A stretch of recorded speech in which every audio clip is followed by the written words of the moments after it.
Okay, today we're going to talk about the Super Bowl 51, the Atlanta Falcons versus New England.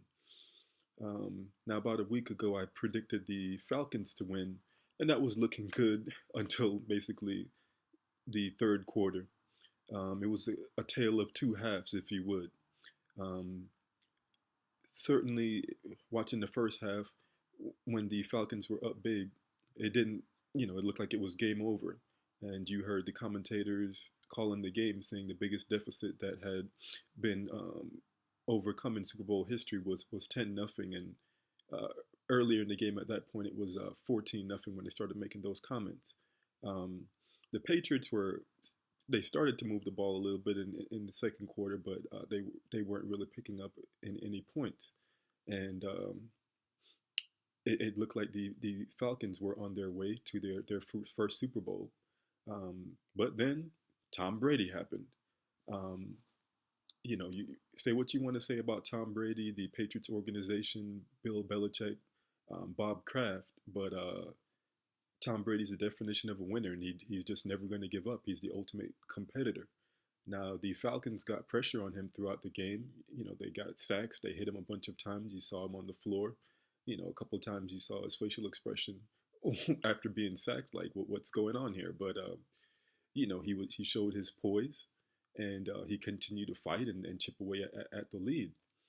And when they started chipping away at the lead, I'm just like, hey, what's going on with the Falcons here? I mean, are they going to regain their composure? Um, at that point, they hadn't scored any points, and Tom Brady was just marching the Patriots up and down on the field. Now, earlier in the year, the problem with the Falcons was their defense, but then it looked like they got it together the last half of the season, rather, at least making timely plays when the team needed it, but they weren't able to do that in this game. Um, the best defense against a guy like Tom Brady is a good offense, basically keeping him off the field. With such a big deal, with such a big lead, normally the game plan for the offensive coordinators to try to run the ball, eat up as much clock as possible, and just try to sustain drives that are going to really run down that clock. But the Falcons were unable to do that, and they kept giving Brady too many chances to be on the field, and he produced. Now, for those of you guys who want to say that it's Matt Ryan's fault, that fumble was certainly pivotal, but he didn't lose the game. You know, um, you win as a team, and you lose as a team collectively. He played a good game. It was just that Tom Brady had a game for the ages. Um, the fumble was a pivotal play, but there were several mistakes. Uh, all in all, that ended up causing the Falcons the game.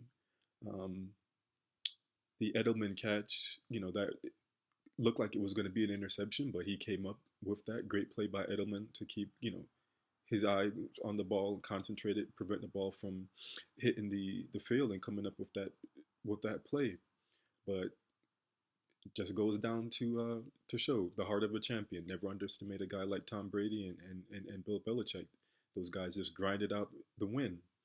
Um, Basically, when they tied the game after that last 2 point conversion, and when they won the coin toss, I was like, uh oh, the Falcons are really in trouble at this point because the momentum had been stolen. They hadn't been able to stop them, and the in the second half, and then the Patriots won the coin toss. So at that point, I was thinking it's real. It was going to be game over, and it was. Tom Brady marched them down the field and sealed sealed the victory in overtime. And it just goes back to my point that I made last week. It doesn't matter who the Patriots have on the field. Somebody always seems to step up. Um, Malcolm and White were making a lot of plays. How many of us actually knew who these guys were? They were guys that played sparingly throughout the year, but due to injuries, these guys had to step up and make plays, and they did. So kudos to the Patriots organization. Love them or hate them, they came up and made the plays. Um, Bill Belichick kept his team together, poised and focused on the goal, even when they were down big, and they are Super Bowl champions once again because of it. So at this point, I guess the debate is over for who's the best quarterback of all time. Um, that's going to go to Tom Brady for right now, until maybe 20, 15 years from now. Maybe somebody else will come along and take the throne. Going to age myself a little bit. I'm 35, and I can remember the Montana era with the 49ers, and when you were a kid and the 49ers were winning all of those Super Bowls. Um, you probably didn't think that there was going to come another quarterback was going to come along and surpass Montana, and it's been Brady. Eventually, maybe in the future, when I'm an old man in my 50s or something, um, somebody will come and surpass Tom Brady. But right now, bar none, it's Tom Brady's the best quarterback out of all time, and Bill Belichick has also earned the greatest coach in NFL history, that title as well. Um, and for those of you who are Falcons fans, uh, support them, win or loss. So next year they're gonna have that new stadium.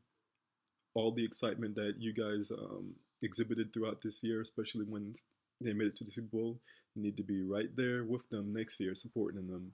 Um, you know, despite them choking, because basically, to summarize the game, what happened? The Falcons choked on their own feathers. But hey, there's always next year. Until next time, hit subscribe. If you have any comments, please be sure to leave them in the comment section. Until next time, guys.